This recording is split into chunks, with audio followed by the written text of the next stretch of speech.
1 Pedro 4, todos encontrados, versículo de número 10, versículo de número 11, diz assim: cada um exerce o dom que recebeu para servir aos outros, administrando fielmente a graça de Deus em suas múltiplas formas. Se alguém fala, faça-o como quem transmite a palavra de Deus. Se alguém serve, faça-o com a força que Deus provê, de forma que em todas as coisas Deus seja glorificado, mediante Jesus Cristo, a quem seja a glória e o poder para todo sempre. Amém? Pai, nós te damos graça, te louvamos, te bendizemos e te agradecemos por mais essa oportunidade, Pai. Quero te pedir nesta noite, como sempre nós pedimos, oramos todas as vezes, que todo pensamento seja levado cativo, Pai, para que essa palavra, meu Pai, que vai ser transmitida, ela produza o efeito necessário pelo qual ela vai ser enviada. Não deixe que essa palavra entre para um ouvido e saia pelo outro, Pai, mas que ela encontre guarida, encontre morada nos corações, e na prática diária, meu Pai, quando houver necessidade, ela floresça em nossa mente, floresça em nosso coração, assim, meu Pai, trazendo para nós sucesso na nossa vida espiritual e na nossa vida secular.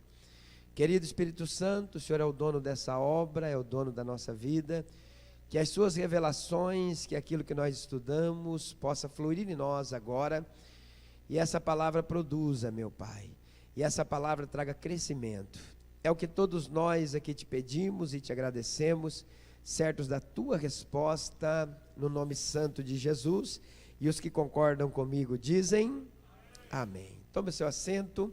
Nosso presidente, irmãos, está em Curitiba, na CPP, no Conselho de Pastores Presidentes. Sexta-feira, se Deus quiser, ele já estará aqui conosco novamente. Quando a gente fala de mordomia, a primeira coisa que vem na nossa mente, né, principalmente aí no mundo secular, está muito ligado a regalias, a bens, a prosperidade, a vida fácil, né? As pessoas olham para você, talvez você com um carro novo, com uma roupa boa, rapaz, mas que mordomia, né? Eles costumam dizer isso. Essa palavra, ela não está ligada a esse tipo de coisa, ela está ligada, mas não significa esse tipo de coisa. No conceito cristão, ela é um pouco mais profunda, ela é um pouco mais abrangente, porque para nós, mordomia, ela tem o significado profundo, sendo o conjunto de bens, tanto materiais quanto espirituais, sobre o qual Deus nos constituiu como administradores, sendo que todas as coisas pertencem para Deus. Mordomia é cuidar daquilo que é do outro, né? É administrar aquilo que não é nosso. Mordomo, a gente também tem uma ideia daquele homem que fica dentro daqueles palácios, daquelas casas muito grandes, e que são administradores, né? Que toda hora que o chefe precisa de alguma coisa, o mordomo chega ali para poder atender ele. Mordomia, meus irmãos, é o ato de administrar aquilo que não nos pertence.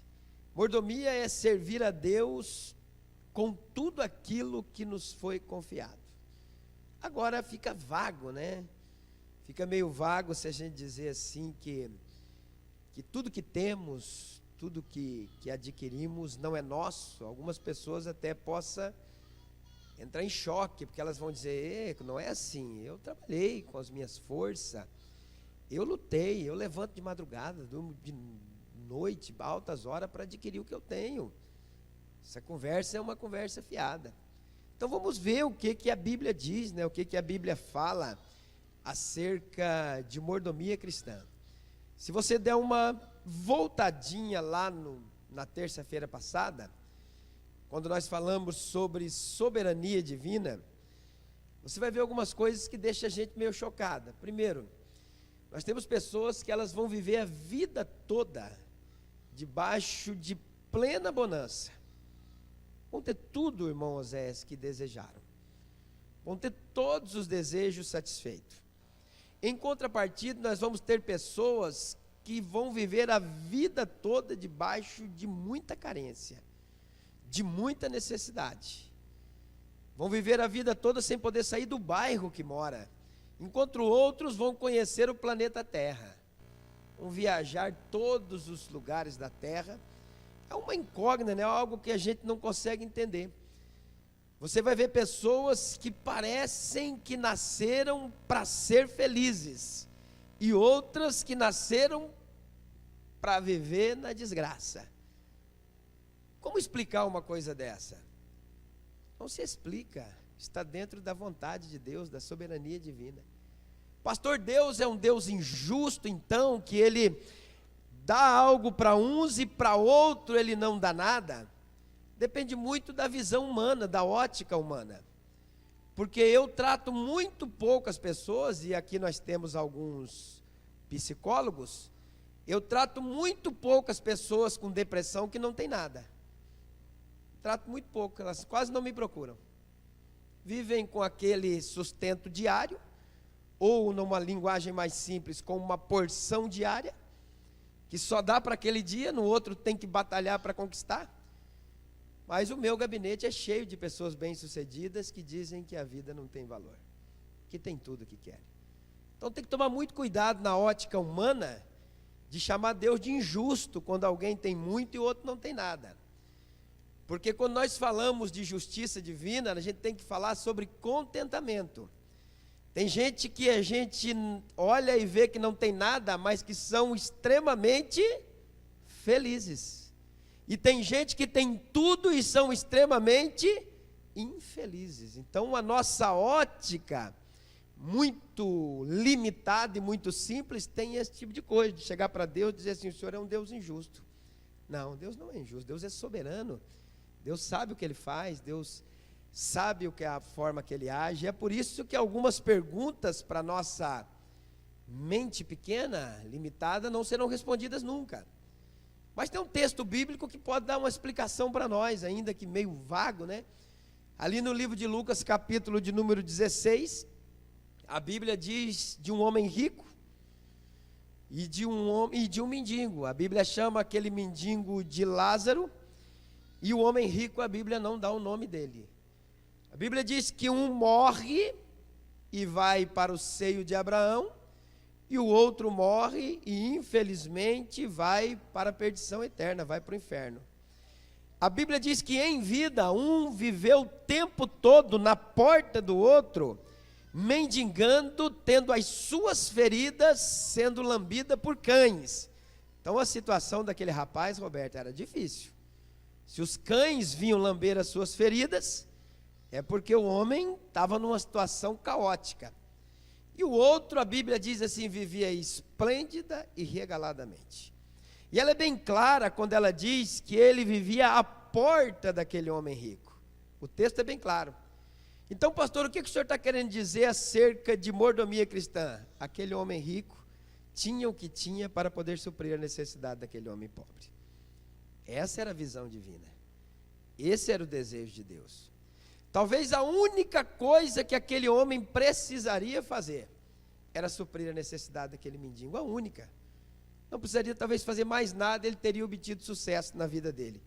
Mas ele não conseguiu cumprir nem esse pequeno detalhe, nem essa coisa insignificante de passar todos os dias ver um homem cheio de ferida, um homem cheio de miséria, que pedia o tempo todo um alimento, alguma coisa. Ele não teve a percepção de entender que aquilo ali era algo que ele precisaria executar. Então vamos tentar entender essa questão de que uns têm e outros não têm, que é muito difícil, porque a soberania de Deus, a vontade soberana dele não é para se entender, é para se aceitar e ponto final. É Ele que faz e acabou. É do jeito dele, a gente não adianta tentar querer fazer com que Deus mude, porque Ele não vai mudar. E Ele sabe perfeitamente o que faz e como age, por isso que Ele é soberano. Mordomia, em 1 Coríntios capítulo 4, a Bíblia diz que nós somos administrador. ou dispenseiros dos bens do Senhor, que os homens nos considerem como ministros de Cristo e dispenseiros dos mistérios de Deus. Além disso, requer-se dos dispenseiros que cada um seja fiel. Então já vamos ver que mordomia não está relacionado só ao dinheiro. Tem vários aspectos aqui que nós vamos aprender, que nós vamos se utilizar aqui nessa noite. A base da mordomia cristã. Em primeiro lugar, Deus é dono de tudo. Amém ou não amém? Deus é dono de tudo e ponto final. Gênesis 1:1, a Bíblia diz: no princípio criou Deus céu e terra. Deuteronômio 10:14, a Bíblia diz: eis que os céus e os céus dos céus são do Senhor teu Deus, a terra e tudo que nela há. No livro de Salmo 24, verso 1 e 2, a Bíblia diz: do Senhor é a terra e a sua plenitude, o mundo e aqueles que nele habitam, porque ele afundou sobre os mares e afirmou sobre os rios. Deus é dono de tudo, criador de todas as coisas. A base da mordomia cristã, em primeiro lugar, é que Deus é dono de todas as coisas. Hebreus capítulo 11, verso 3, a Bíblia diz: pela fé, entendemos que os mundos, pela palavra de Deus, foram criados, de maneira que aquilo que se vê não foi feito do que é aparente. Deus traz à existência coisas que ainda não existem. Então, como nós, segundo a ciência, diz que nós conseguimos utilizar apenas 10% da nossa mente, fica difícil de entender um projeto, um plano tão perfeito como Deus fez. Mas a gente sabe que Ele é dono de tudo. Deus é o criador e o sustentador da vida humana. Vamos lá. É Deus que cria e é Deus que sustenta o ser humano. A morte é algo muito interessante mesmo. A morte é algo tão maravilhoso que, se ela pudesse ser explicada, não haveria esse culto aqui nessa noite, porque os homens iriam achar uma forma de explicá-la e nós não teríamos a fé no Deus que nós servimos. A morte é algo inexplicável. Quem determina a morte? Como que se coloca um fim na vida de um ser humano ou de qualquer animal? Qual é o critério utilizado para a morte? O que Deus se utiliza? Estamos com 7,5 bilhões de pessoas, tem muita gente na igreja, na terra, vamos matar um pouco. Será que é esse o critério que Deus se utiliza? Claro que não, porque morre gente, nasce gente o tempo todo. A morte é algo inexplicável que ninguém vai conseguir explicar. E é por esse fenômeno que nós compreendemos que Deus, Ele é o sustentador e o criador. Ele que sustenta a vida humana, é Ele que nos criou. Porque a morte é algo extraordinário. Poxa, o fulano morreu porque tinha um problema de coração. Sem problema. Vamos pegar um outro coração aí, vamos colocar nele lá e vamos trazer ele à vida de novo. Há possibilidade de fazer isso? Não há possibilidade. Depois de morto, a Bíblia diz: ao homem está proposto morrer uma só vez. Só teve um que morreu 2 vezes aí. Alguns, que a Bíblia nos revela, como Lázaro, que morreu e Cristo ressuscitou, como o filho da viúva da cidade de Naim, que Cristo ressuscitou, mas foram bem pouquinhos. A maioria vai morrer uma vez só e depois disso vai vir a vida eterna. Então, o que é morte? Quem que coordena? Quantas pessoas que já tentaram buscar a morte com as próprias mãos e não tiveram êxito? No último minuto, no último segundo, no último pulo, alguma coisa acontecia. E quantos, queridos irmãos, que tiveram êxito? Como é que é decidido isso? Qual é o critério? Não saberemos explicar. Nem o melhor e o maior cientista não saberá explicar. A morte, ela vem quando chega o momento dela e quando alguém no mundo superior, que é Deus, determina que ela tem que vir. Olha o que a Bíblia diz: o Senhor é o que tira a vida e o Senhor é que dá a vida. Faz descer a sepultura e faz tornar a subir dela. O Senhor empobrece e o Senhor enriquece. O Senhor abaixa e também exalta. levanta o pobre do pó e desde o monturo exalta o necessitado, para o fazer assentar entre os príncipes, para o fazer herdar o trono da glória, porque do Senhor são os alicerces da terra, e ele assentou sobre eles o mundo. Difícil de explicar. Mateus aí, que é o nosso líder, o nosso chefe da Itália, difícil de explicar. 1 Samuel capítulo 2, versos 6, 7 e 8. A vida está sustentada por um Criador. Ele criou e ele sustenta a vida. Então a base da mordomia cristã, em primeiro lugar, é que Deus é o dono de tudo, ainda que alguns não acreditem. Segundo, o homem é o mordomo que Deus colocou sobre suas coisas. O homem é o mordomo de Deus. Vamos lá, para Gênesis capítulo 1, verso 28, 29 e 30, diz assim: E Deus os abençoou, e Deus lhe disse: frutificai e multiplicai-vos, e enchei-vos a terra, e sujeitai-a, e dominai sobre os peixes do mar, sobre as aves do céu, e sobre todo animal que se move sobre toda a terra. E disse Deus: eis que vos tenho dado toda a erva que dê semente, que está sobre a face de toda a terra, e de toda a árvore em que há fruto que dê semente, ser-vos-á para vosso mantimento. E a todo animal da terra, e a toda ave do céu, e a todo réptil da terra, em que há alma vivente, toda a erva verde será para mantimento. E assim foi. Deus coloca as coisas para que o homem se utilize dela. Lucas capítulo 12, verso 42 a seguir. E disse o Senhor: qual é, pois, o mordomo fiel e prudente, a quem o Senhor pôs sobre os seus servos para lhe dar a tempo a ração? Bem-aventurado aquele servo a quem o seu Senhor, quando vier, achar fazendo assim. Em verdade vos digo que sobre todos os seus bens o porá.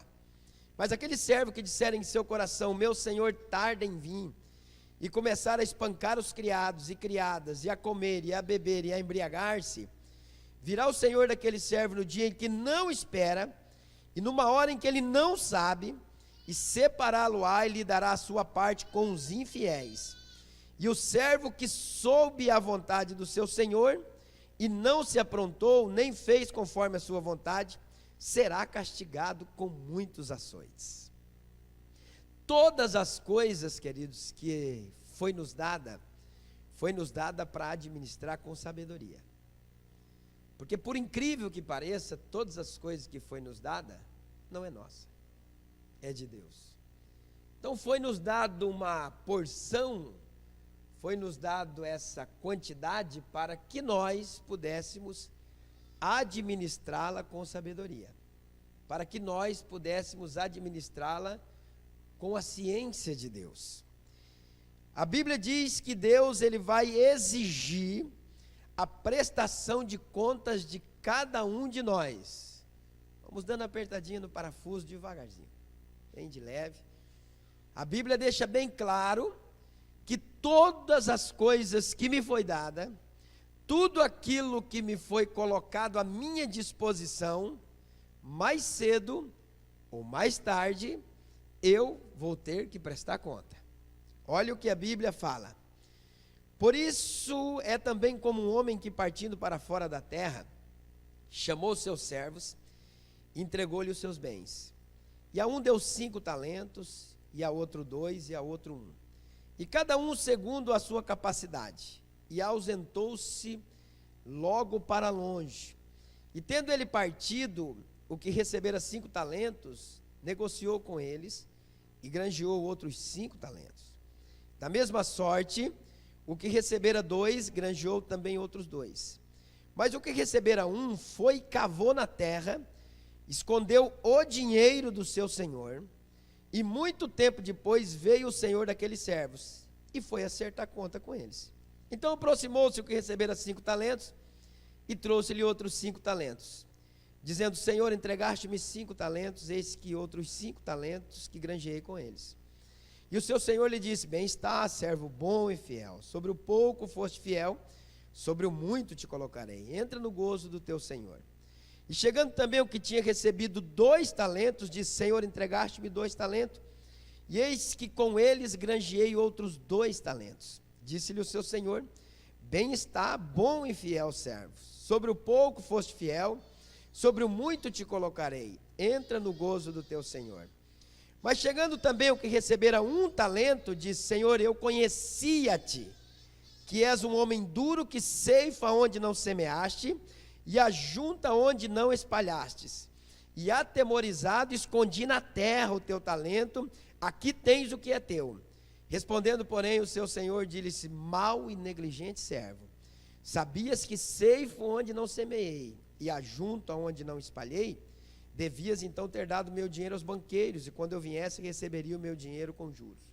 Tirai, pois, o talento e dai ao que tem 10 talentos, porque a qualquer que tiver será dado, e terá em abundância, mas ao que não tiver, até o que tem ser-lhe-á tirado. Lançai, pois, o servo inútil nas trevas exteriores, e ali haverá pranto e ranger de dentes. Prestaremos conta, mais cedo ou mais tarde, teremos que explicar, teremos que nos colocar diante de Deus, como utilizamos os bens, os talentos, aquilo que foi nos dado. Deus nos colocou como administradores daquilo que é dele. É Ele que dá, é Ele que tira, é Ele que exalta, é Ele que abate. Por que e como que Ele faz, não conheço os critérios. Mas tem gente que vai passar uma vida bem sucedida, tem outros que vão passar uma vida mais limitada. Mas a Bíblia diz que a cada um vai ser entregue uma porção, e a cada um de nós vai ter que prestar conta dela. Hebreus 4:13 diz: nada em toda a criação está oculto aos olhos de Deus. Tudo está descoberto e exposto diante dos olhos daquele a quem de havermos de prestar contas. Lucas 16, verso 10, diz: quem é fiel no pouco, também é fiel no muito. E quem é desonesto no pouco, também é desonesto no muito. Assim, se vocês não forem dignos de confiança em lidar com as riquezas desse mundo, ímpio, quem lhes confiará as verdadeiras riquezas? Olha que forte isso. E se vocês não forem dignos de confiança em relação ao que é dos outros, quem lhe dará o que é de vocês? Nenhum servo pode servir a 2 senhores, pois odiará um e amará o outro, ou se dedicará a um e desprezará o outro. Vocês não podem servir a Deus e a Mamon, ou ao dinheiro. E os fariseus que amavam o dinheiro ouviram isso e zombavam de Jesus. Falando de vida financeira. Então tudo que temos, tudo que nos foi dado, foi para que administrássemos com entendimento. Pastor Amorim, tudo que eu tenho, como que funciona? Funciona de uma forma simples. Deus te deu condição financeira, vamos falar de área de dinheiro, daqui a pouco eu volto, para que você utilizasse de 3 maneiras. A primeira forma que Deus quer que você se utilize da sua vida financeira é que você usufrua dela. Você tem direito. Deus te deu para isso, para você usufruir, para você ter uma vida sossegada, para você ter uma vida tranquila. A segunda forma para que Deus te deu condição financeira é para que você invista no reino de Deus. Aí você pode definir o que é reino. Você pode definir, porque o reino talvez não vai se limitar a uma igreja, a uma congregação. O reino é muito mais amplo, é muito maior. Então isso é uma obrigação, nós já vamos ver. E a terceira coisa que Deus deu para você condição é para que você auxilie os necessitados. Isso você vai encontrar na Bíblia inteira, e é difícil a gente ler essas partes, porque a gente não queria que essas coisas acontecessem. A gente consegue trocar o carro uma vez por ano, a gente consegue trocar a casa, a gente consegue investir em tantas coisas, queridos irmãos, mas às vezes a gente não consegue investir naquilo que é necessário. Então lembre-se desses 3 pontos. Primeiro, Deus vai te dar condições para que você usufrua daquilo que Deus te deu. Não é pecado ter uma vida abençoada. Não é pecado no final do ano ir para a praia. Não, não é pecado. Não é pecado você ter um carro bom. Não é pecado você ter uma mega, super linda casa. Não é pecado. Pecado é você viver dentro daquilo com um extremo egoísmo, só pensando em você, o tempo todo trabalhando para você. Isaías disse assim: por que vocês ajuntam muitas casas? Ai de vós, que ajuntam casas sobre casas. Não está escrito? Porque chegará um dia que teremos que prestar contas disso aí. E nós vamos ler um texto logo na frente ainda, daqui a pouco, que vai ser muito interessante. Exemplos de mordomia cristã. Olha que coisa interessante. Primeiro tipo de mordomia que eu quero falar aqui nessa noite. Primeiro, você já entendeu, a base da mordomia é que Deus é dono de tudo, não é verdade? Segunda coisa é que nós somos os administradores de tudo que Deus, então nós somos os mordomos de Deus, estamos administrando a bênção que veio sobre nós, não é verdade? E temos que administrar com sabedoria e entendimento, por isso que tem culto de ensinamento na terça, para isso. Talvez até hoje você não sabia, mas daqui para frente você vai saber. Então tudo foi nos dado para poder administrar com sabedoria. Exemplos de mordomia, eu separei só 3 porque o horário é sempre muito curto. Mas o primeiro tipo de mordomia que nós precisamos administrar com muita sabedoria, com muito entendimento, é a mordomia do tempo. O que você faz com o tempo que Deus te deu? Pastor, levanto 4 da manhã, vou até 2 da madrugada, durmo 2 horas por noite. Trabalho. Isso é certo? É certo isso? Errado. O tempo foi nos dado para que nós pudéssemos administrar com sabedoria. Salmo 90, verso 9 e 10, se alguém achar, pode abrir aí. A Bíblia diz que a nossa vida é passageira. Ninguém vai ser eterno aqui, em carne e osso, porque seremos eternos lá na eternidade. Mas aqui, a Bíblia diz que a nossa vida é passageira. Lê para mim aí, Matheus, bem alto. Salmo 90, verso 9 e 10.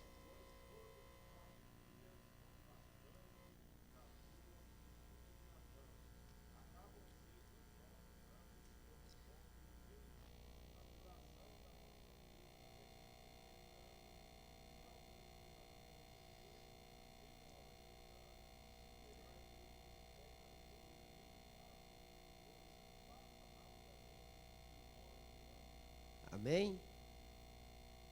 Eu me lembro quando eu tinha 18. Roberto, você lembra? Lembra quando você tinha 18 anos? Lembra quando você foi convocado para jogar na seleção? Quando você foi para o Atlético Paranaense? Como não vai esquecer? Mas os anos já se passaram, foi embora. Eu me lembro que o dia que eu fui sentar na mesa dali perto da prefeitura para fazer o meu alistamento, 18, eu lembro certinho. Chegou um sargento chamado Brits, ele falou: você vai servir. Falei, que tinha um time de futebol do Guaracá, ainda existe até hoje, ele queria que eu jogasse futebol para ele. Me lembro como se fosse homem, eu fiquei doente, eu falei, não quero servir, Deus me livre, fui até o corte de cabelo, igreja. Só que falei para ele na fila, quando eu estava cortando, que ia para cortar o cabelo, falei, não vou jogar para vocês, só de raiva. Não vou. Ele falou, então você vai sair da fila, você vai jogar para nós. Daí saí, fui liberado. Sargento Brits, está vivo, anda por aí ainda. Me lembro, tinha 18 anos. Quantos anos eu tenho hoje? 48. Sou 30 anos. E daqui um pouco, eu vou ter 70. Se Jesus não voltar até lá, vai passar igual um assopro. A Bíblia diz que é como uma fumaça. Só que tem pessoas que vivem como que se não fossem morrer. Extremamente egoístas, extremamente preocupadas com as situações. Eu disse para alguém ontem, falei, meu amigo, que desespero é esse? Nem sabemos se o dia de amanhã a gente vai chegar, fique em paz, vive a cada dia, o dia é o seu próprio dia. Olha o que Tiago, capítulo 4, versículo 14 diz, olha que coisa linda. A Bíblia diz dessa maneira assim, vós não sabeis o que sucederá amanhã, alguém sabe? Conta para mim aí a benção. Alguém sabe o que vai acontecer amanhã? Vós não sabeis o que sucederá amanhã. E o que é a vossa vida? Sois apenas como neblina que aparece por instante e logo se dissipa. Forte ou não forte? E tem gente que vai passar aqui essa neblina, essa fumaça, cheio de problema, brigando com todo mundo, uma vida miserável. Que ele vai terminar ela dizendo, não tive contentamento nenhum na vida que eu tive, porque não soube aproveitar o tempo que Deus deu para ele. A mordomia do tempo, queridos, ela tem que ser muito bem aproveitado. Nenhum de nós sabe quanto tempo ainda falta, Oséias, para nós. Eu queria olhar no relógio de Deus e falar, está faltando 70 anos para mim, eu vou viver 118. Mas não é assim. A gente não sabe quanto tempo falta. Então esse tempo que nos resta, a gente precisa aproveitá-lo corretamente. Viver com contentamento. Eu vejo pessoas que correm tanto, que a única coisa que elas conseguem alcançar é fadiga. Só isso, não conseguem alcançar mais nada. Como aproveitar o tempo de uma maneira correta? A primeira coisa que nós temos que fazer, irmãos, em questão da mordomia do tempo, é um planejamento, é planejar esse dia. Planejar. Quando a gente planeja o nosso dia, ele com certeza ele vai terminar um dia cheio de sucesso. Eu sempre falo, nós que somos dirigentes de igreja, a gente tem alguns fatores que precisam ser feitos todos os dias. Então, por exemplo, vamos planejar minha primeira hora do dia. O que eu vou fazer? Eu vou orar. Né, pastor? Eu vou orar, não tem outro caminho para pastor de igreja. Não adianta ele querer pular as fases aí, ele vai ter que orar. Então, tira um período de oração. A segunda hora do meu dia, eu preciso fazer o quê? Preciso estudar. Preciso ler. Porque se eu não estudar e não ler, estudando e lendo já não é muita gente que vem, imagina se parar de estudar e parar de ler. Aí acabou, pode fechar a porta. Não é verdade? Então o dia precisa ser planejado, queridos irmãos. A gente tem que ter tempo para nós, a gente tem que ter tempo para Deus e a gente tem que ter tempo para a família. Tem pais que não se relacionam com os filhos, porque literalmente nunca teve tempo para se relacionar com eles. Eles ficaram adultos, ficaram jovens e hoje eles não têm mais prazer de se relacionar com os pais. O pai nunca teve tempo. O pai nunca dedicou tempo nenhum para a sua família. Tem marido que acha, ele vai para a loja e toda semana ele traz um vestido novo para a esposa. Ele acha que é isso que a esposa dele quer. Quando na realidade o que a esposa dele está pedindo para ele é apenas um tempo, que ele esteja junto com ela, o tempo ali para poder conversar, ainda mais mulher, que adora conversar. Tempo, a gente precisa dedicar tempo para a família. Eu sempre falo, irmãos, meus meninos hoje já estão grandes, 18, 20 anos, mas a gente passou um tempo tão maravilhoso que a gente brincava de lutinha, a gente brincava um com o outro. Eu ainda saio muito com eles, a gente ainda sai, eles vão para as quadras de futebol, eu vou junto. Eu sempre tenho tempo para os meus filhos, a maioria das vezes. O tempo que eu tenho, eu preciso aproveitar de uma maneira correta. Eu passo muito tempo junto com a Marinês, ainda mais que as visitas, os negócios, tudo a Marinês está junto. Então a gente tem que ter tempo para a família, tempo para os filhos. Porque na realidade, queridos irmãos, quando você não dedica tempo para a tua família, você está perdendo tempo. Não se engane que a sua família aí, não, tem que trabalhar porque eu tenho que dar. Tem uma parábola de um menino que todo dia pedia uma moeda para o pai. Pai, dá uma moedinha. Pai dava. Pai, dá outra moeda. Pai dava. Aí ele chegou um dia e falou, pai, qual é o custo de uma hora do seu trabalho? Por quê, meu filho? Não, eu queria saber quanto custa uma hora do seu trabalho? Quanto o senhor ganha por cada hora trabalhada? O pai ganha X, então aqui, pai, está aqui. Eu queria ficar uma hora com o senhor. Vou pagar uma hora. Já pensou? Que situação triste. Não tem tempo para a família e depois vai querer orar, jejuar, ai Deus salva. Deus vai saber que jeito, se você não está fazendo o básico dos básicos. Lá em casa, a casa é virada de cabeça para baixo, ninguém se entende porque nunca tiveram tempo para poder se relacionar. É sempre um correndo para um lado, outro correndo para o outro. A família precisa ser dedicado tempo para a família. Tempo para com Deus, irmão, nem se fala. Nem se fala. Porque o crente, aquele que diz que tem um nome escrito no livro da vida, e ele não tem tempo para Deus, não se engane. Não se engane. Você só acha que tem um nome escrito no livro da vida. Porque se você não tiver tempo para Deus, Deus não terá tempo para você também. Eu tenho dito aqui uma palavra que às vezes choca. Eu falo, se alguém não consegue ficar 30 minutos orando, como que vai conseguir viver uma eternidade diante de Deus? Se 30 minutos, pastor Mateus, é difícil, imagina uma eternidade diante de Deus. Quem não tem tempo para Deus, vive perdendo tempo, queridos. E outra coisa que eu coloquei aqui sobre a mordomia do tempo, que eu não quero tomar muito nesse tópico, é um tempo de lazer. O que vocês têm de lazer? Quais são as práticas? Se perguntar para algumas irmãs aí, meu Deus do céu. Meu Deus, você está doido, pastor. Qual que é o teu lazer, irmão? Vim para a igreja. Meu lazer é vir para a igreja. A única coisa diferente que eu faço é vir para a igreja. Meu Deus, gente. Todo ser humano pode ter 120 anos, ele precisa de lazer. Ele precisa de um tempo para ele poder ter o seu lazer, fazer aquilo que ele gosta. Lá no começo do nosso seminário, individualidade. Eu gosto de fazer tal coisa, eu gosto de ir em tal lugar, eu gosto de fazer isso. O lazer é algo que cura, é algo que traz para a gente, queridos irmãos, saúde. A pessoa vive o dia inteiro correndo, para quê? Nunca tem um minuto de lazer, e aí isso quando explodir dentro da casa, o primeiro passo que vai acontecer é o divórcio, é a separação da família.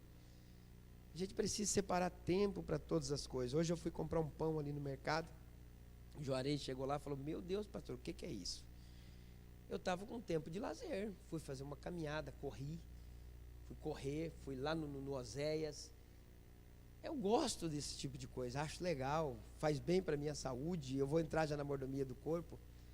Já pensou se eu ficar o tempo todo, eu falei hoje de manhã na oração aqui, que eu oro com algumas irmãs, eu disse sobre uma passagem, queridos irmãos, sobre mordomia do tempo, em que Satanás chamou 3 demônios, é uma, como que diz, uma paródiazinha, uma parábola, né? E disse para eles assim, vocês precisam derrubar aquele pastor, porque a igreja que ele vai sempre dá certo. Cresce, ela é abundante, ela vai, e vocês precisam derrubar. Chamou o primeiro demônio, que era o demônio da prostituição. Olha, joga a mulherada tudo em cima dele. Faz esse cara cair em adultério. Porque a igreja dele está crescendo demais, está ganhando aquela cidade. O demônio da pombagira, sei lá, me jogou a mulherada para cima do pastor. O pastor foi para a oração e pro jejum. Orava e jejuava, venceu aquelas barreiras. O demônio da prostituição saiu. Mandou outro demônio, o demônio da finança, do dinheiro. Falou, vai, enche, faz aquela igreja cair dinheiro pela janela, para ele se corromper. Faz ele se corromper, manda medo de tudo quanto é lugar, faz entrar dinheiro, corrompe o coração dele. Quando ele viu que entrava muita coisa, o pastor foi para a oração e para o jejum, para saber administrar o dinheiro. O demônio do dinheiro, da riqueza, voltou para trás, falou, o cara não caiu com a questão do dinheiro. Aí mandou um outro demônio que falou assim, dá poder para ele, faz ele ser grande, faz todo mundo falar dele, faz ele se orgulhar, faz ele ficar inchado, faz todo mundo dizer, é o melhor, esse é o cara, não tem igual, vai lá, mas faz todo mundo para ele ficar orgulhoso e nós derrubar ele. Quando aconteceu isso, o pastor olhou e falou, o que está acontecendo? A glória é para Deus, não é para o homem. E foi orar e foi jejuar. Não caiu. Os demônios voltaram e disseram para Satanás, Satã, o homem é difícil, o homem não cai. Tudo quanto é tipo de problema que tem, o homem vai para a oração e para o jejum e não tem como derrubar ele. E os demônios ali conversando, passou um capeta muito velho, mas estava com a bengala, né, Zé? Você já sabe dessa, né? Tremendo ali. Aí perguntou, o que vocês estão fazendo? Estamos tentando derrubar um pastor aí, mas não dá. Não é fácil derrubar o pastor. Não, calma aí. Quem é você? Eu sou o demônio do tempo. Enche ele de trabalho, porque ele vai achar que está fazendo alguma coisa para Deus, e aí vocês derrubam ele vai parar de orar e jejuar. Aí dá trabalho. Faz ele levantar trabalhando, faz ele dormir trabalhando, porque ele vai achar que está fazendo um negócio para Deus. Ele vai achar que Deus precisa daquele trabalho que ele faz, vocês vão derrubar ele. E a parábola disse que o pastor começou a trabalhar de manhã, de tarde, de noite, deixou de orar e jejuar. E a queda dele foi grande. Enquanto nós oramos, Deus trabalha. Mas enquanto nós trabalhamos, nós só trabalhamos. Ponto final. Então, se a gente não tiver tempo para não organizar o nosso tempo, não se engane, você pode trabalhar igual um condenado. Não vai adiantar nada. Você vai arrumar um lado, vai estragar 2, 3. Mordomia do tempo. Segunda mordomia que eu coloquei aqui, mordomia do nosso corpo. Então você marcou aí, né? Como aproveitar bem o tempo que Deus te deu. Tenha tempo para a família, tenha tempo para Deus, tenha tempo para o lazer, tenha tempo para você, tá? Aproveite bem o tempo que Deus te deu. Não adianta você querer fazer loucura. Um pequeno exemplo também, irmãos, a Marinês está aí. Eu cheguei a trabalhar em 3 trabalhos. 3. Trabalhei de motorista de ônibus até meio-dia, né? Vendia toalha na parte da tarde no Paraguai. E à noite eu ia para os hotéis vender lençol, vender cortina, vender esse negócio. Fiquemos ricos, amor. Ué, por que você...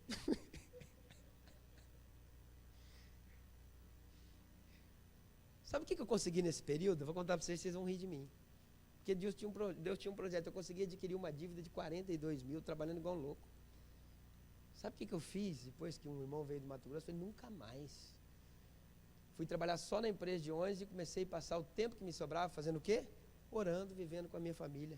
Falei, vou comer e vou beber, o resto Deus proverá, e proveu mesmo.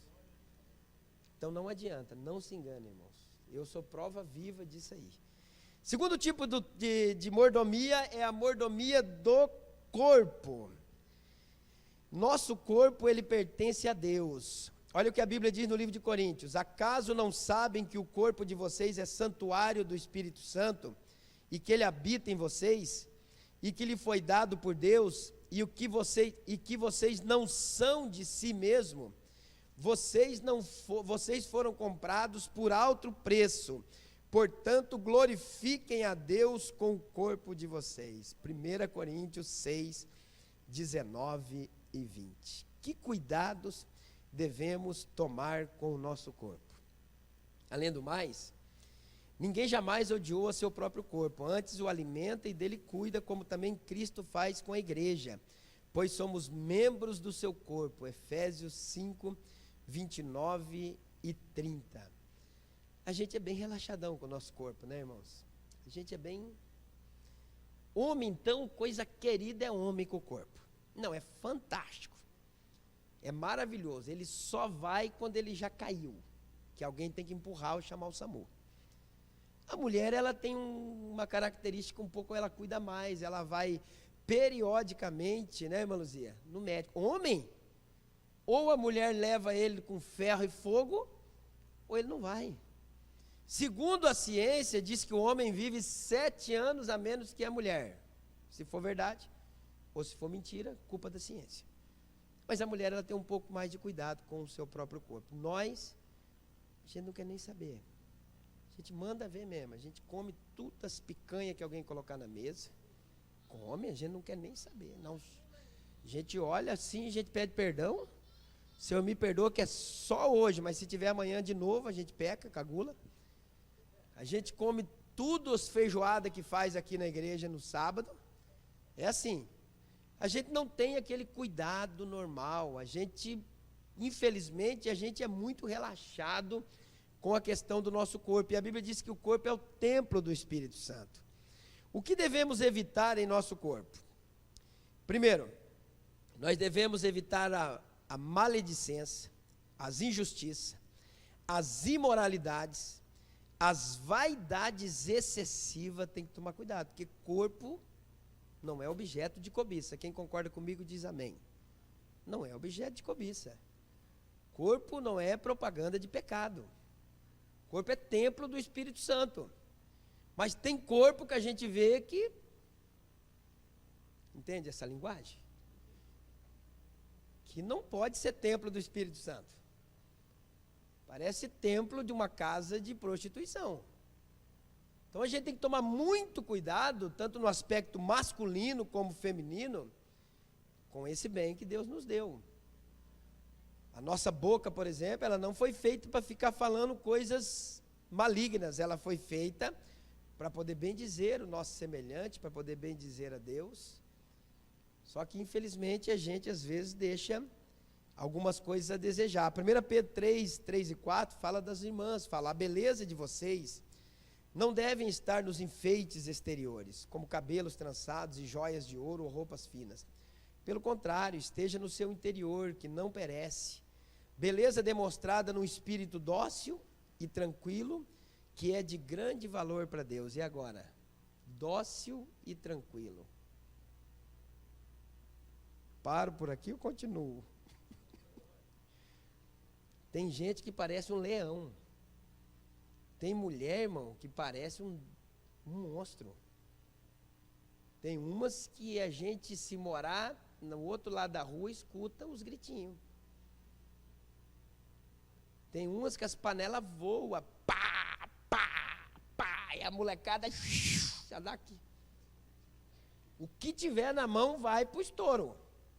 E quem tiver na frente vai se arrebentar. E chega às 19 horas, pega os dois menininhos. Eu quero trabalhar para o meu Senhor, levando a palavra com amor. Quero eu cantar e orar, e ocupado eu quero estar, se na vinha do Senhor. E o marido atrás, meu Deus, sangue de Jesus. Gente, é coisa que às vezes a gente fica apavorado. Tem umas que elas são tão vaidosas, irmãos, que se o marido não falar 38 vezes, está linda. Mas está linda demais. Se falar só 37, vai falar, você não viu? Não estou dizendo em mim? Vai dormir chorando. Vai dormir chorando. É uma coisa assim que a gente tem que tomar muito cuidado, irmãos. Está em 1 Pedro, não é o pastor Amorim que está trazendo essa... Não vai falar que é o Amorim, capítulo 2, versículo 34, não, tá? Não é, está aqui em 1 Pedro, que a mulher, pelo contrário, que esteja no seu ser interior, que não perece, a beleza demonstrada num espírito dócil e tranquilo, que é de grande valor para Deus. Os homens também, a Bíblia diz assim, que os homens não podem ser iracundos. Tem uns, coitada da mulher, se o café não tiver o açúcar do jeito que tem que estar. Se não fazer o café, se deu um problema que ela teve que fazer um negócio, o cara chegou, cadê o café? Não deu tempo de fazer. O que você está fazendo? Você fica dormindo o dia inteiro? Dormindo o dia inteiro com 4 moleques para poder cuidar dentro de casa? O cara chega chutando a mesa, chega fazendo, olha, irmãos, uma coisa assim que tem uns que é pior do que algumas. Então a gente tem que tomar muito cuidado com essa ação produzida pelo nosso corpo, que é templo do Espírito Santo.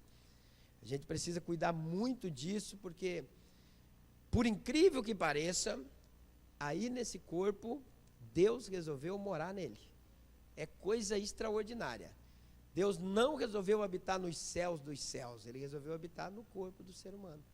Então a gente precisa cuidar. Eu sempre falo, irmãos, que é muito bom a gente controlar a alimentação, é muito bom a gente fazer um exercício físico, isso traz mais ânimo, traz mais vigor, faz uma caminhada, acorda um pouco mais cedo, 1 hora mais cedo, cuida do seu corpo, porque parece que isso traz para a gente quando a gente está bem, quando você está dentro daquilo que você acha que é o certo, você tem mais autoestima. Uma pessoa com autoestima é coisa linda, ela está sempre rindo, está sempre alegre, está sempre feliz, está sempre contente. Uma pessoa com uma estima baixa, ela está sempre triste, está sempre irada. Então essa casa onde Deus mora, ela precisa de cuidados especiais, precisa ser zelado. A Bíblia diz para nós não colocar os nossos olhos em qualquer coisa. Deus está morando dentro de nós. Meio complicado, né? Deus está ali dentro dessa casinha aqui, de repente meus olhos estão aí na pornografia. Meu Deus, estou sendo habitado pelo Espírito Santo, e como é que Ele vai pensar? De repente eu estou fazendo coisas que desagradam Ele. Então a gente precisa cuidar, o nosso corpo é algo extremamente valioso. Terceiro tipo de mordomia aqui que eu quero falar, essa eu vou gastar um pouquinho mais de tempo, porque é o que todo mundo mais ou menos pensa, é a mordomia dos bens. Primeiro tipo de bens, bens espirituais, dons e talentos que Deus nos dá. O que é dons? Dons é a capacidade que o Espírito Santo concede aos filhos para exercerem um determinado serviço aos outros e para a glória de Deus. Já vamos ter que ver que parece que alguma coisa deu errado. Parece que essa definição aqui não está certa. Dom é a capacidade que o Espírito Santo concede aos filhos para exercerem um determinado serviço aos outros e para a glória de Deus. O que nós vemos hoje é quem tem dom trabalhando para si mesmo, se beneficiando daquilo que não é dele. O dom é de Deus ou é do homem? É Deus que deu, é Deus que colocou. Então nós vemos hoje muita gente usufruindo daquilo que não é dele, usando de uma maneira incorreta os dons que Deus dá para ele. A gente vê pessoas que literalmente se utilizam de forma errada. Todo dom que foi nos dado é para que outras pessoas sejam beneficiadas, por incrível que pareça. Pastor, então quer dizer que o dom que eu recebi não é benefício para mim? De jeito nenhum. Você é o único que não pode ser beneficiado pelo seu dom. O dom que foi te dado é para benefício de outras pessoas e para que Deus seja glorificado através. Deus deu um dom para aquele irmão, que coisa linda. Deus deu um dom para aquela irmã, que coisa maravilhosa. Mas isso foi dado para que na igreja de Cristo as pessoas possam ser edificadas. Só que as pessoas fizeram dos dons que Deus deu um meio de vida. Fizeram dos dons uma forma de ganho. Fizeram dos dons uma forma de ser beneficiado. Hoje nós temos pastores empresários, né? Temos pastores hoje que você não fala mais com eles, você tem que falar com alguém que é o assessor dele. E aí, para trazer ele, é uma empresa agora, não é mais só o pastor. Uma empresa, e a empresa cobra tantos para trazer o pastor aqui para pregar a palavra de Deus. Prefiro não julgar. Prefiro não julgar. Deixar para ver o que vai acontecer no dia. O dom foi dado para que outros fossem beneficiados, não para que a gente viesse receber benefícios.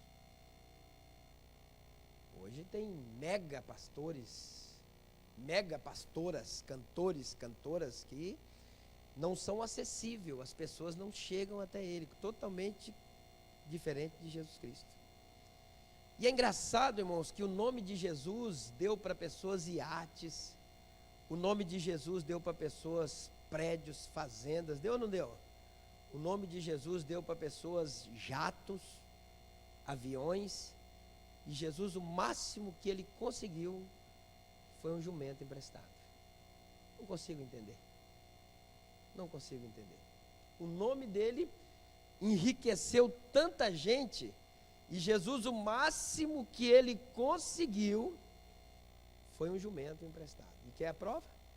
Alguém disse que ia seguir ele, ele falou assim: a raposa tem os seus covis, os pássaros têm os seus, mas o filho do homem não tem nem aonde. E tem gente hoje que tem mansões, mega, super, tem até coisa de ouro dentro da mansão, pelo nome de Jesus. Não vou julgar. A eternidade falará por si mesmo. Dons. Talento é diferente. Talento é a capacidade que temos em realizar coisas geralmente criativas. As pessoas elas nascem com isso, e o que precisamos apenas é desenvolvê-los.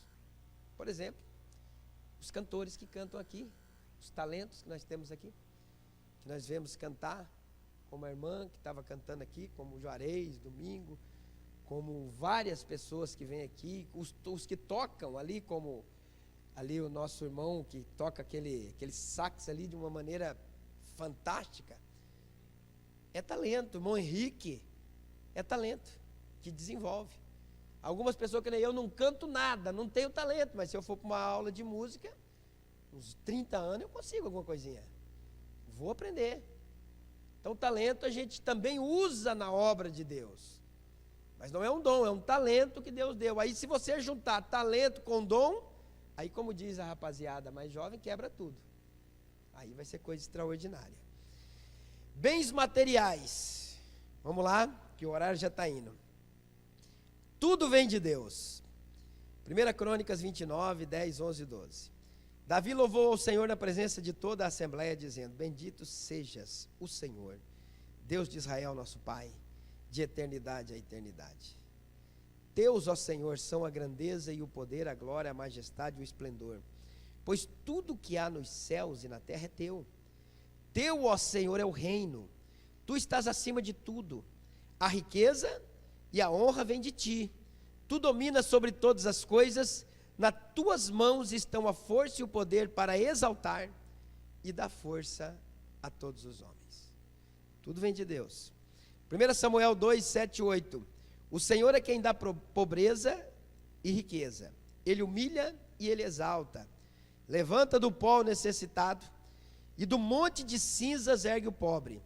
Ele os faz sentar-se como príncipes e lhe dá lugar de honra. Pois os alicerces da terra são do Senhor, e sobre eles estabeleceu o mundo. E aquele texto mais conhecido de todo mundo, Ageu capítulo 2, versículo 8. Minha é a prata, e meu é o ouro, disse o Senhor dos exércitos. Atos 14, 16, 17. O qual nos tempos passados deixou andar todas as nações em seus próprios caminhos, e contudo não se deixou a si mesmo sem testemunho, beneficiando-vos lá do céu, dando-vos chuvas e tempos frutíferos, enchendo de mantimento e de alegria os vossos corações. É Deus que dá. Pastor, eu sou abençoado assim, porque Deus deu, porque Ele está te abençoando. É Ele que traz para nós a consequência do nosso esforço. É Ele que nos abençoa. A bênção vem dEle. A bênção, a prosperidade, irmãos, como eu gosto de falar, que a gente não prega o evangelho da prosperidade, mas a gente jamais vai deixar de pregar a prosperidade do evangelho. 2.532 vezes o Novo Testamento fala de dinheiro. E o assembleano, se falar de dinheiro, quer dar tiro na gente. Eu sou assembleano, não estou falando mal de ninguém, estou falando de mim mesmo. Fala de dinheiro aqui 3 dias fio para ver se já não vai lá para outra igreja. Só fala de dinheiro, pá. Sabe quantas vezes Jesus, a Bíblia, falou de dinheiro? 2.532. Quantas vezes ela falou de salvação? Quem sabe? Nem a metade. É assim o céu e o inferno. Jesus falou 17 vezes do céu. Maravilha, né? Eu vou lá naquele culto para ficar escutando o pastor falar de céu, de inferno, de dinheiro? Jesus falou 17 vezes do céu, 54 do inferno. Complicado. Você não ia ouvir ele não, hein? Você não ia querer. 54 vezes ele falou do inferno e 17 vezes do céu. 2.532 vezes sobre dinheiro na Bíblia. Então dinheiro é uma coisa séria, precisa ser bem administrada. Algumas coisas que o Senhor nos confiou o cuidado. Primeiro, na área financeira, família. Suprir e manter o cuidado físico, emocional e material. O homem é o provedor da casa. A responsabilidade da provisão está no homem, irmãos. Quando eles têm um projeto, quando eles estão debaixo de um projeto, a mulher também trabalha, auxilia. O homem pode passar uma fase que está desempregado, a mulher pode auxiliar, mas a provisão está por responsabilidade do homem. A Bíblia diz que o homem é o cabeça. Outra coisa que Deus nos confiou cuidado é a natureza. A gente precisa cuidar muito do meio ambiente, irmãos, tá? Para nós, a gente precisa ter cuidado, ter zelo no meio onde nós vivemos. E terceira coisa é o dinheiro. A avareza, ela significa apego demasiado e sórdido ao dinheiro. É o desejo ardente de acumular riquezas. A avareza é a falta de generosidade, é a mesquinhez, a sovinice, a insignificância e a miserabilidade. A avareza, alguém disse assim, irmãos, que alguém fala que dízimo, por exemplo, não está relacionado, dízimo não salva e não leva para o céu e nem deixa de, dízimo não salva e nem deixa de salvar. Eu também acredito nisso, que a salvação está onde? Em Jesus Cristo. Mas a Bíblia diz que os avarentos ficarão. Quem tem Jesus Cristo é avarento? Então, se a pessoa é avarenta, primeiro sinal, não tem Jesus. Ponto final. É ruim de falar, mas é verdade. Jesus e a avareza não caminham juntos. Pode ter uma religião, pode ter uma fé, pode ter um sistema que você vive muitos anos dentro dele, mas se é avarento, não tem Jesus. Porque Jesus jamais vai compactuar com a avareza. Jesus, querido, é o sinônimo de liberalidade. Porque tudo que ele fez para auxiliar o próximo. É forte, mas é verdade. O dinheiro não pode ser o senhor na nossa vida. O dinheiro tem que ser o servo. Se se Ele for o Senhor da nossa vida, infelizmente nós não estaremos servindo a Jesus. Cuidados com o dinheiro. Eclesiastes 5, 10, 11, 12, 13. Quem amar o dinheiro, jamais dele se fartará. E quem amar a abundância, nunca se fartará da renda. Também isto é vaidade. Onde os bens se multiplicam, ali se multiplicam também os que deles comem. Que mais proveito, pois, tem os seus donos do que ver com os seus próprios olhos? Doce é o sono do trabalhador, quer coma pouco, quer coma muito, mas a fartura do rico não o deixa dormir. Há um grave mal que vive debaixo do sol e atrai enfermidades. As riquezas que os seus donos guardam para o seu próprio dano. A gente vê aí pessoas, irmãos, acumulando bens, e depois a gente perde os filhos dele na igreja. Ué, pastor, você está brincando? Não, falando sério.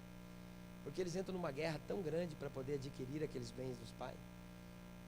O pai talvez ensinou eles a vida toda a servir Jesus e não ensinou como fazer na parte financeira. E aí, eu estou falando com conhecimento de causa, não é um, nem dois, nem três famílias que a gente, depois que os pais morrem, os filhos se matam por causa de uma meia água. Sangue de Jesus tem poder. Então tem que tomar muito cuidado com o que você faz com o teu dinheiro, porque não vai conseguir levar nada. Lucas 12, 16 a 21. E propôs-lhe uma parábola dizendo: a herdade de um homem rico tinha produzido com abundância. E arrazoava ele entre si, dizendo: que farei? Não tenho onde recolher os meus frutos. E disse: farei isso, derrubarei os meus celeiros e edificarei outros maiores, e ali recolherei todas as minhas novidades e os meus bens. E direi à minha alma: alma, tens em depósito muitos bens para muitos anos. Descansa, come, bebe, folga. Mas Deus lhe disse: louco, esta noite te pedirão a tua alma, e o que tens preparado, para quem será? Assim é aquele que para si ajunta tesouros e não é rico para com Deus. O dinheiro é um problema, irmãos. O dinheiro é uma bênção quando ele é servo, mas se ele é senhor, ele é um problema. 1 Timóteo 6, 17, 18, 19. Manda aos ricos deste mundo que não sejam altivos, nem ponham esperança na incerteza das riquezas, mas em Deus, que abundantemente nos dá todas as coisas para dela gozarmos. Que façam bem, enriqueçam em boas obras, repartam de boa mente e sejam comunicáveis. Que entesorem para si mesmo um bom fundamento para o futuro, para que possam se apoderar da vida eterna. Não é fácil, irmãos. Quando o assunto é dinheiro, a coisa é complicada. O maior problema do dinheiro também, que eu sempre gosto de frisar, é que muitas vezes a gente traz escondido atrás da avareza um sentimento de justiça. A gente quer administrar aquilo que não é nosso. Errado. Eu disse aqui no domingo, vou repetir. Ezequiel, a Bíblia diz que ai dos pastores que apacentam a si mesmo, que comem a lã que quando estão doentes não as, quando estão enfermas não as curem, que quando estão necessidade não as suprem. Ai de vós. Sabe o que significa esse ai? Não, você não sabe. Se você soubesse, você nunca iria querer administrar aquilo que é de Deus. Você ia falar: deixa para lá, que eu estou até com dó desses caras que não fazem a coisa certa. Estou até com dó. Porque esse ai vai muito mais além daquilo que você pode pensar e imaginar. E está na Bíblia. Só que o problema é que a gente quer fazer o papel de Deus, como se ele não tivesse condições de resolver os problemas dele. Me lembrei de Gideão, né? O pai de Gideão. Vamos matar teu filho porque ele zombou de Baal, derrubou os postes ídolos. Aquele homem foi fantástico. Matar meu filho? Ué, se Baal é Deus, manda ele resolver o problema com meu filho lá, ó. Que Deus fraco é esse que precisa de ajudante? E nós temos um monte de gente na igreja do mesmo jeito. Não vou devolver dízimo porque ali não faz isso. Não vou fazer isso porque ali não compra aquele lá. Não vou fazer aquele outro porque ali não faz esse tipo de coisa. Queridos, presta atenção. Conte para alguém. Talvez você não precisava ouvir. Só de nós estarmos sentados nessas cadeiras já é uma obrigação a gente ser fiel. Só de nós termos essas luzes acesas já é uma obrigação a gente ser fiel. Quando está muito calor, a gente liga aqueles ar-condicionados, já é uma obrigação de ser fiel. Então Então quer dizer que essas coisas não têm validade nenhuma. O banheiro que a gente usa, a água que a gente bebe, a gente já tem obrigação. O problema é que não é uma justiça própria, é a avareza que está escondida atrás de justiça, que eu não quero dar. Porque alguns eu até entendo, ele está decepcionado, ele vai dar em outro lugar. Então pelo menos ele está se livrando de uma, errando porque ele está naquela casa, não deveria dar em outro lugar. Mas pelo menos ele não segura mais 99%, ó. Está tudo errado ali, então dá no outro que está certo. Não, não tem ninguém certo, só eu. Então cuida porque a coisa é séria. Cuida porque a coisa é séria. Vamos ter, meu Deus, 9:20. O que devemos fazer com o dinheiro que ganhamos? Bem rapidinho para terminar. Provérbios 3, 9 e 10. Honra o Senhor com os teus bens e com a primeira parte de todos os teus ganhos, e se encherão os teus celeiros e transbordarão de vinho os teus lagares. Efésios 4, 28. Aquele que furtava, não furte mais, antes trabalhe, fazendo com as mãos o que é bom, para que tenha o que repartir com o que tiver. Olha que coisa interessante. Aquele que roubava, não roube mais, antes trabalhe com as suas próprias mãos, para que tenha o que repartir com aquele que tem. Vamos continuar. 2 Tessalonicenses 3, versículo 6. Mando-vos, porém, irmãos, em nome do nosso Senhor Jesus Cristo, que vos apartei de todo irmão que anda desordenadamente, e não segundo a tradição de que nós recebeu. Porque vós mesmos sabeis como convém imitar-nos, pois que não nos ouvemos desordenadamente entre vós. Nem de graça comemos o pão de homem algum, mas com trabalho e fadiga, trabalhando noite e dia para não sermos pesado a nenhum de vocês. Não porque não tivéssemos autoridade, mas para vos dar em nós mesmos exemplo, para vocês nos imitar. Porque quando ainda estava convosco, vos mandamos isto, que se alguém não quiser trabalhar, não coma também. Porquanto ouvimos que alguns entre vós andam desordenadamente, não trabalhando, antes fazendo coisas vãs. A esses tais, porém, mandamos e exortamos por nosso Senhor Jesus Cristo, que trabalhando com sossego como o seu próprio pão. E a vós, irmãos, não vos canseis de fazer o bem. Como deve ser a nossa contribuição ao Senhor? Mateus 23 e 23. Ai de vós, escribas e fariseus, hipócritas, pois vocês dizimam a hortelã, dizimam o ento, dizimam o cominho, e desprezam o mais importante da lei, juízo, a misericórdia e a fé. Vocês devem dizimar o hortelã, devem dizimar o endro, devem dizimar o cominho, mas não podem esquecer de fazer as outras coisas. Dízimo, querido, não é uma coisa que devemos ou não devemos. Dízimo é algo bíblico. Olha o que diz aqui em Hebreus 7, 6 a 9. Mas aquele cuja genealogia não é contada entre eles, tomou dízimos de Abraão e abençoou os que tinham as promessas. Ora, sem contradição alguma, o menor é abençoado pelo maior. Aqui, o texto diz assim: aqui certamente tomam dízimos homens que morrem. Nós, os líderes da igreja, os tesoureiros. Aqui certamente tomam dízimo homens que morrem. Ali, porém, aquele de quem se testifica que vive. Quando você dá na mão do tesoureiro, quem recebe é Deus. E por assim dizer, por meio de Abraão até Levi, que recebe dízimos, pagou dízimos. Terminando, Lucas capítulo 6, verso 38. Dá e ser-vos-á dado, boa medida, recalcada, sacudida e transbordante vos deitarão no vosso regaço. Porque com a mesma medida com que medirdes, também vos medirão de novo. 2 Coríntios 8, 1 a 3. Também, irmãos, vos fazemos conhecer a graça de Deus dada às igrejas da Macedônia. Como em muita prova de tribulação houve abundância do seu gozo, e como a sua profunda pobreza abundou em riquezas da sua generosidade. Porque segundo o seu poder, o que eu mesmo testifico, e ainda acima do seu poder, eles deram voluntariamente. Então está dentro de nós, é algo que está dentro do nosso coração. Se o dinheiro não é senhor da nossa vida, se o dinheiro não nos domina, a gente tem prazer em abençoar.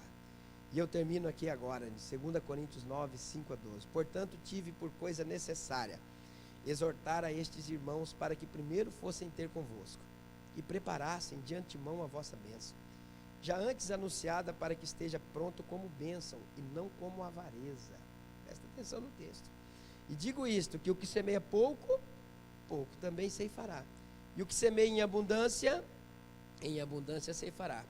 Cada um contribua segundo propôs o seu coração, não com tristeza ou por necessidade, porque Deus ama o que dá com alegria. O problema é que o avarento, o coração dele sempre vai propor e não dá nada. Não é verdade? Sempre vai propor e não dá nada. E Deus é poderoso para fazer abundar em vós toda a graça, a fim de que, tendo sempre em tudo toda a suficiência, abundeis em toda boa obra. Conforme está escrito, espalhou Deus deu aos pobres, sua justiça permanece para sempre. Ora, aquele que dá semente ao que semeia, também vos dê pão para comer e multiplique a vossa sementeira, e aumente os frutos da vossa justiça, para que em tudo enriqueçais para toda beneficência, a qual faz que por nós se deem graças a Deus. Porque a administração desse serviço não só supre as necessidades dos santos, mas também é abundante em muitas graças que se dão a Deus.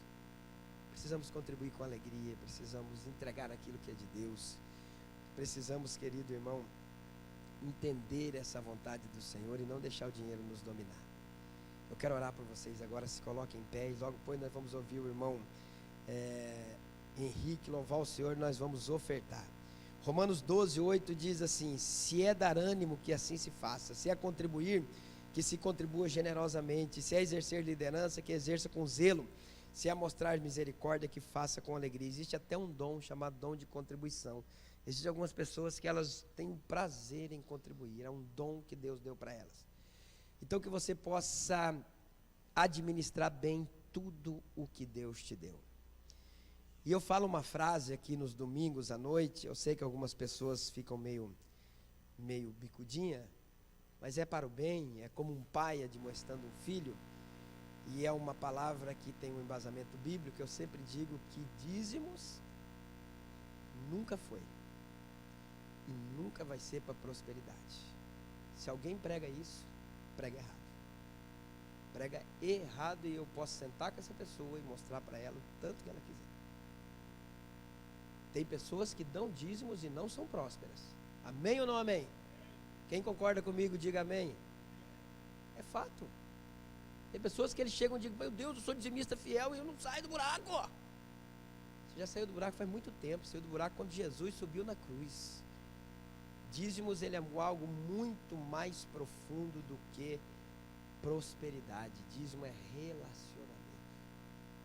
É a forma física que o homem tem de provar que entre ele e Deus não existe outro Deus. É ruim de ouvir isso, né? Quando eu ouvi isso eu fiquei chocado. Nunca mais eu trazer irmãos dízimo. É a única forma física que o homem tem para declarar ao mundo espiritual que entre Deus e ele não existe outro Deus. Porque quando eu retenho os dízimos, eu estou dizendo que Mamão é maior do que Deus.